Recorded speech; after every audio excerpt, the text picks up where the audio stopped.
Ladies and gentlemen, while you listen in from whatever source it is you tune in from, wherever you may be, I want you to listen to me and really digest what it is that I'm about to say to you.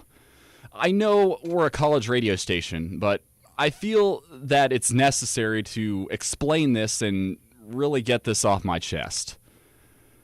We live in an age where information travels faster than ever. We've gone from talking to someone right next to us to talking with someone across the state, across the nation, to even talking with someone on the other side of the globe. It's unbelievable how far we've come in this past century, or even in just this past decade or two alone. We are consuming things at a faster rate. We are consuming information, just things in general, at a faster rate than ever before. And I don't know about you, but when I really think about it, it never ceases to blow my mind. However, there's always a good side and a bad side to everything. I've come to learn that we can only handle so much at once, and this accessibility to information can potentially hinder or even harm us. And uneducated minds need educated sources. And anyone with a decent connection and an ability to share their thoughts can put something out there for millions, even billions to see.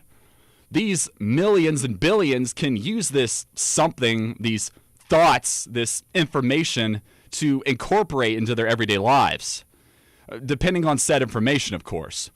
It's important that we take time to really understand where our information is coming from. Is it coming from a scholar who's perhaps well-rounded on this topic?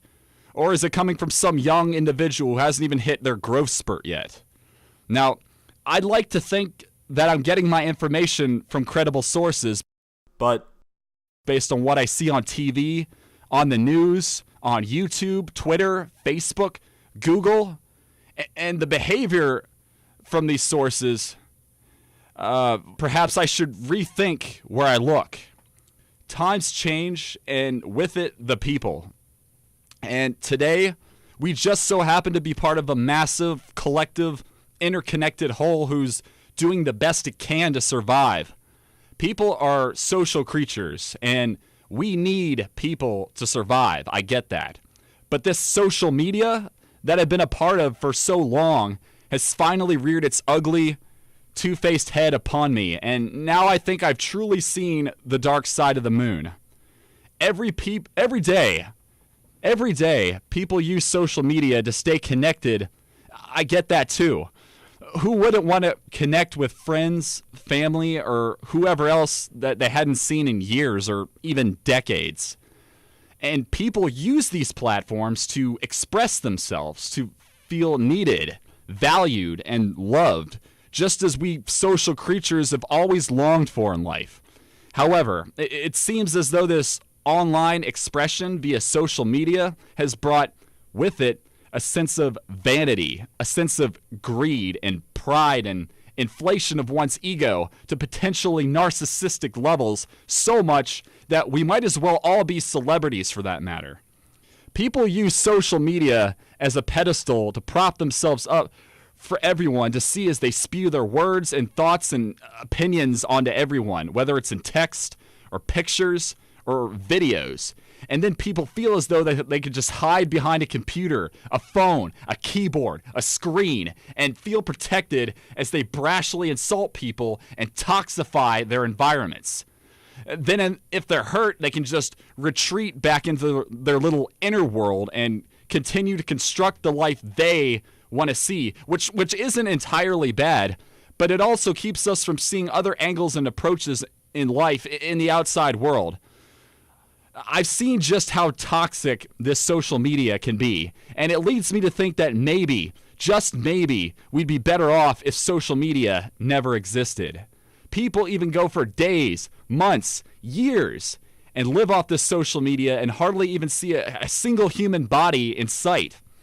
So people only know a life online, a life only through the worldwide interwebs, if you will, a life that they can just fabricate and craft by their own wits and will if they wanted to, with others so unaware of this person and what their true intentions really are. Perhaps on that note, we become too trusting so much that we can just leak personal information online for everyone to see and use to their advantage. I guess it's no surprise we have all these hackers exploiting this personal information and using it as a collateral towards innocent victims or entire organizations even. People have been silenced by the likes of social media, even Google. Google! Perhaps the most widely used source of information on the planet. All it takes is to go online and type something in, and if something provides enough shock value, no matter how credible the source, it will receive attention. Many people have been misled by the internet and social media and have blindly used this information to go about their business like they know better. And then when it comes to time to get into a little argument on Facebook or Twitter, they act all educated and informed like they know better when they don't, as someone lashes out at them in the comments section on a post that they came into expecting to win. Now, I like to back up and say that I don't hate the internet. I'm a big tech nerd, and I love using tech to create and accomplish things. And I really love the vast breadth of information available online. Something that not even the biggest libraries in the world can compete with or even come close to.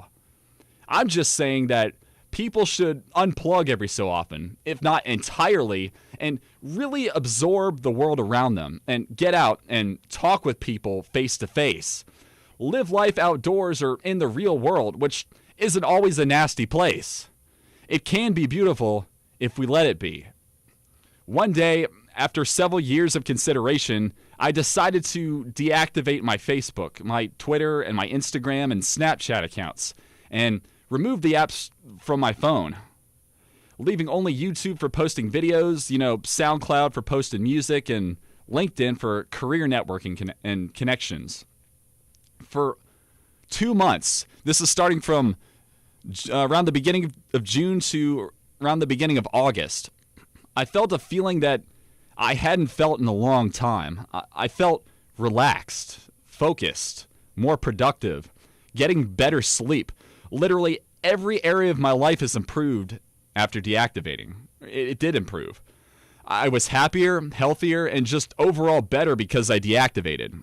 It actually made me wonder whether I actually wanted to go back to these services, but I decided to go ahead and use them just on my desktop and keep them removed from my phone. The entire experience has made me wonder what in the world I'd been doing with my life this whole time, and I've been a Facebook user since 2006. Yes, you heard that right. Over 12 years of social media, folks. I've practically seen it all from its inception to its rise. I'd like people to really think about how things have gotten. And trust me, this isn't an opinion-based station. We are a wonderful, bright bunch of individuals at the station and on this campus. But the fact that people can have their entire careers or lives, no matter what age or stage they're at in their lives, ruined based on some small comments or posts or statements that haven't even been verified for accuracy is scary. Just scary. Absolutely terrifying. With how word spread and how information travels, people are more worried than ever that every little thing they do or say could ruin them. And who knows, maybe in the future, when younger generations run for Congress or even president, that the one small thing they did months, years, or even decades ago could come back and haunt them. I'm sorry, but I think this is something that really needs to be addressed here. People need to hear this, whether you're young or old. I think people really need to consider this. Again, I'm just another person here, but I like people to take something away from this. So I'll just leave it at that and go ahead and continue with the program. So thank you.